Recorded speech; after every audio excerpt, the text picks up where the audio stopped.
যখন জুমার দিন আসে, এই জুমার দিনে যদি কোনো ব্যক্তি সকাল সকাল গোসল করে, আর্লি মর্নিং গোসল করে, গোসল করার পরে তার উত্তম পোশাকটা পরিধান করে, আর গোসলটা করে ফরজ গোসলের মতো, আতর সুগন্ধি খুশবু তার সামর্থ্য অনুযায়ী ব্যবহার করে, এরপরে পায়ে হেঁটে হেঁটে মসজিদে আসে, বাহনে চড়ে নয়, পায়ে হেঁটে হেঁটে। যদি আপনি অনেক দূরে থাকেন সেটা আলাদা কথা।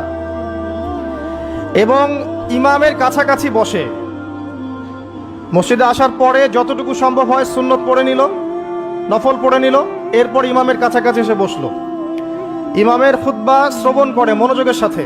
খুতবা শ্রবণ করার সময় কাউকে কষ্ট দেয় না। কাউকে কষ্ট দেয় না মানে হচ্ছে যে কেউ কথা বললে তাকে এতটুকু বলে না যে তুমি চুপ করো, কোনো কষ্ট দেয় না। ইমামের খুতবা শ্রবণ করে, নামাজ পড়ে ইমামের সাথে। এই ব্যক্তির আমল নামায় নবী সাল্লাল্লাহু আলাইহি ওয়াসাল্লাম বলছেন যে প্রত্যেক পদক্ষেপের বিনিময়ে 1 বছরের নফল নামাজ আর 1 বছরের নফল রোজার নেকি লেখা হয়। জুমার এই সমস্ত নেকি নষ্ট হয়ে যাবে যদি আমরা এখানে আদব রক্ষা করতে না পারি।